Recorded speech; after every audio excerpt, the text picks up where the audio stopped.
Dinosaur, लाल पांडा, डोडो, लाल तोता इत्यादि जानवर कहाँ गायब हो गए? नमस्कार, मेरा नाम है अनमोल, आप देख रहे हैं एनिमल लॉजिक। आज हम इसी चीज़ के बारे में बात करेंगे कि कुछ जानवर जो गायब होते जा रहे हैं, वो आखिर कहाँ चले गए। ऐसे ही मज़ेदार वीडियो देखने के लिए मेरे चैनल को सब्सक्राइब करें। चलिए आज का टॉपिक शुरू करते हैं। आज हम बात करने वाले हैं एक रेड डेटा बुक के बारे में।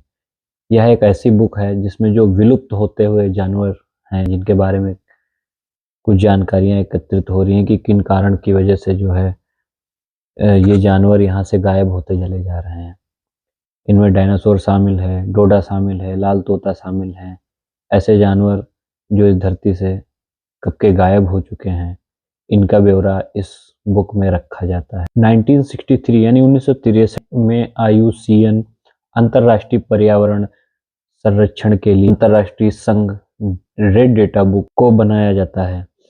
वैश्विक प्रजाति तथा प्रजाति उत्तरजीविता के सहयोग से रेड डेटा बुक जारी की जाती है, जिसमें वैश्विक स्तर पर जीव व पादप प्रजातियों को संकटग्रस्त स्थितियों का आकलन किया जाता है।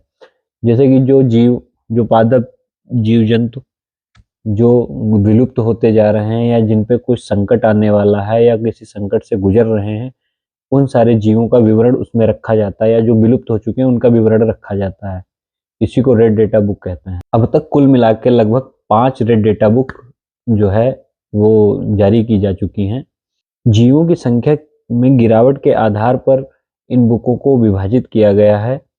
जो प्रजातियां धीरे धीरे कम होती जा रही हैं, इनको इन बुक में रखा गया है। सबसे पहले विलुप्त प्रजातियों के बारे में बात कर लेते हैं। जैसे कि वे प्रजातियां जो विलुप्त हो चुकी हैं, जो यहाँ पे है ही नहीं, एग्जिस्ट ही नहीं करती हैं, खत्म हो चुकी हैं।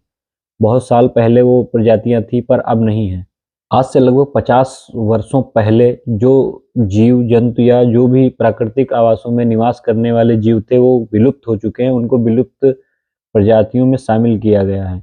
जैसे कि डायनासोर था, शुरुआत में मैंने आपको बताया, लाल पांडा था, डोडो था, लाल तोता था, इत्यादि बहुत सारे जंतु थे जो है धीरे धीरे गायब हो चुके। एक कैटेगरी और आती है वन से विलुप्त की।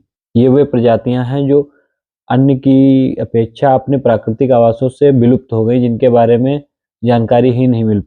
ऐसे जीवों को इस डेटा बुक में रखा गया है जो अपने आप प्राकृतिक आवासों से विलुप्त हो चुकी हैं।